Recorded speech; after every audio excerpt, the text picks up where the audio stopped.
ਕਿਸਾਨ ਆਗੂਆਂ ਦਾ ਹਰਿਆਣੇ ਦੇ ਅੰਬਾਲੇ ਦੇ ਵਿੱਚ 2 ਰੋਜ਼ਾ ਪ੍ਰੋਗਰਾਮ ਕਿਸ ਤਰੀਕੇ ਦੇ ਨਾਲ ਰਹੇਗਾ, ਕਿਹੜੇ-ਕਿਹੜੇ ਪ੍ਰਬੰਧ ਕੀਤੇ ਗਏ ਨੇ, ਕਿਉਂਕਿ ਕਿਸਾਨਾਂ ਦੇ ਬਦਲੇ ਉਧਰ ਦੂਸਰੇ ਪਾਸੇ ਪੁਲਿਸ ਨੇ ਵੀ ਆਪਣੇ ਪੁਖਤਾ ਪ੍ਰਬੰਧ ਕਰ ਲਏ ਗਏ ਨੇ। ਇਹ ਵੀ ਚਰਚਾ ਹੈ ਕਿ ਪਾਸਪੋਰਟ ਜਿਹੜੇ ਹੈਗੇ ਨੇ ਉਹਨਾਂ ਦੀ ਜਾਣਕਾਰੀ ਲਈ ਜਾ ਰਹੀ ਹੈ, ਬਾਅਦ ਦੇ ਵਿੱਚ ਰੱਦ ਕੀਤੇ ਜਾਣਗੇ। ਹੋਰ ਵੀ ਕਈ ਤਰੀਕੇ ਦੀਆਂ ਕਾਰਵਾਈਆਂ ਜਿਹੜੀਆਂ ਨੇ ਉਹ ਅੰਜਾਮ ਦੇ ਵਿੱਚ ਦਿੱਤੀਆਂ ਜਾਣਗੀਆਂ।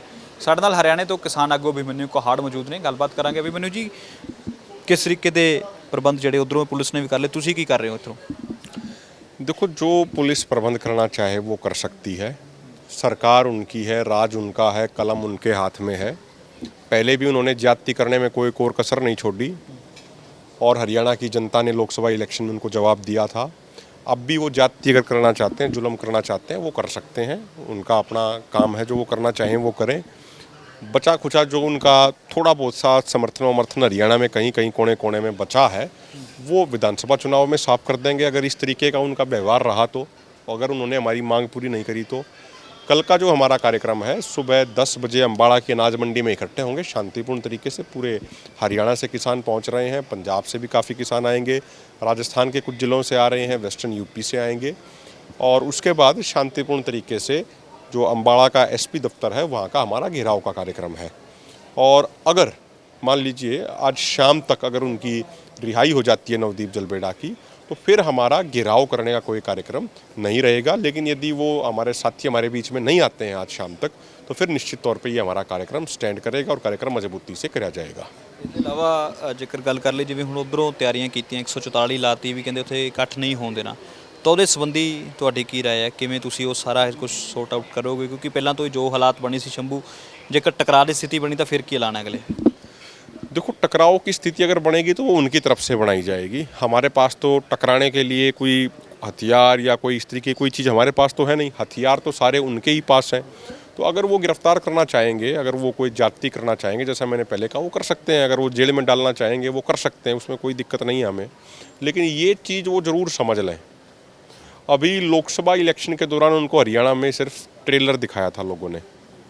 पूरी फिल्म उनको हरियाणा के लोग विधानसभा चुनाव के दौरान दिखाने का मन बना चुके हैं।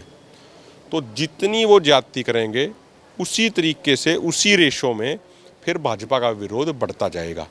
बाद में फिर ये भाजपा वाले ये ना कहें कि बोला जी हमारा ही विरोध क्यों होता है, दूसरों का विरोध क्यों नहीं होता। भाई जाति आप कर रहे हो, सामाजिक आंदोलनों में भाग लेने वाले लोगों के साथ 3rd डिग्री का टॉर्चर किया जाए, ये तो मैंने पहली बार हमने देखा। 13-14 साल हमें भी ठोकर खाते हो गए, पूरे देश में सारे आंदोलनों में गए हैं, कोई नई बात नहीं है। तो 3rd डिग्री का टॉर्चर किया जाए सामाजिक आंदोलनकारियों पे, ये चीज़ हमने पहली बार सुनी है। तो जिस तरीके की जाति उन्होंने करी है, उस तरीके का रिजल्ट आने वाले समय में विधानसभा इलेक्शन के दौरान उनको दिखा देंगे। कल का परसों का हमारा शांतिपूर्ण तरीके से हमारा प्रोग्राम है। उसके बाद 22 तारीख को हमारा दिल्ली में कन्वेंशन है, दोनों फोरमों का, दिल्ली कॉन्स्टिट्यूशन क्लब में। और हमने जो विपक्ष के जो मुख्य नेता हैं, चाहे राहुल गांधी जी हों, चाहे अखिलेश यादव जी हों, अन्य नेताओं से, ममता बनर्जी जी हों, उनसे हमने मिलने का समय मांगा है इन मुद्दों को लेके। जो हमारी 12 मांगे हैं, उसके अलावा एक मांग हमारी और ये भी है कि जिन जिन अधिकारियों ने किसानों के ऊपर जातियाँ करी हैं, किसानों के ऊपर टॉर्चर किया, किसानों के ऊपर बहुत दमन करने का काम किया है, उन अधिकारियों पर भी सख्त कार्रवाई होनी चाहिए। तो इन तमाम इश्यूज़ को लेके उनके सामने भी बातें रखी जाएंगी। और फिर हमारा 15 सितंबर को, जैसा कि अभी जगजीत सिंह डल्लेवाल जी ने ऐलान किया प्रेस कॉन्फ्रेंस के दौरान, कि 15 सितंबर को हरियाणा में जींद जिले में एक बहुत बड़ी किसानों की महापंचायत होगी। जिस तरीके से पिछली बार मुजफ्फरनगर में हुई थी, पूरे देश भर से, तमाम राज्यों से बड़ी संख्या में किसान वहाँ पहुँचेंगे। हम 1 लाख किसानों का टारगेट लेके उस पंचायत के लिए चल रहे हैं। ਅੰਬਾਲੇ ਦੇ ਵਿੱਚ ਫਿਰ ਜਿਹੜਾ ਜਾਣਾ ਉਹਦਾ ਪਲੈਨਿੰਗ ਕੀ ਹੈ, ਰੂਪਰੇਖਾ ਕੀ ਹੈ? ਸ਼ੰਭੂ ਤੋਂ ਚੱਲਣੇ ਕਿਸਾਨ ਜਾਂ ਹਰੇਕ ਜ਼ਿਲ੍ਹੇ ਤੋਂ ਵੱਖ-ਵੱਖ ਪਹੁੰਚਣ? तो हरियाणा के अलग अलग ज़िलों से, अब सोनीपत पानीपत के किसान हैं, उनको तो शंभू आने से पहले अम्बाड़ा पड़ जाएगा, तो वो शंभू किस लिए आएंगे। तो तमाम जगहों से, हमारे तमाम ज़िलों से जो किसान हैं वो अपनी तैयारी कर रहे हैं। सिरसा से डबवाड़ी के जो किसान हैं वो आज शाम को ही, देर रात को पहुंच जाएंगे 12-1 बजे तक। जो नज़दीक के, जो हिसार के, जो जींद के, कैथल के जो किसान हैं, वो कल सुबह अपने घरों से निकलेंगे। और जिस तरीके से कुछ नोटिस दिए जा रहे हैं, जिस तरीके से रोकने का प्रयास किया जा रहा है, तो अगर रोकने का ये प्रयास करेंगे तो उसको भी देखेंगे, उसका भी सामना करेंगे। अगर ये जेल में अगर लेके जाएंगे तो जेल में भी जाएंगे, कोई दिक्कत नहीं है। ਉਹ ਲੱਗਾ ਸੀ ਵੀ ਹਰਿਆਣੇ ਦੇ ਕਿਸਾਨਾਂ ਨੂੰ ਹੁਣ ਤੱਕ ਰੋਕਣ ਦੀ ਕੋਸ਼ਿਸ਼ ਕੀਤੀ ਹੈ, ਉਹਨਾਂ ਨੇ ਨੋਟਿਸ ਭੇਜੇ ਆ, ਡਿਟੇਨ ਕਰਨ ਦੀ ਕੋਸ਼ਿਸ਼ ਕੀਤੀ, ਜਿਹੜੇ ਕਿਸਾਨ ਲੀਡਰ ਉੱਥੇ ਨੇ?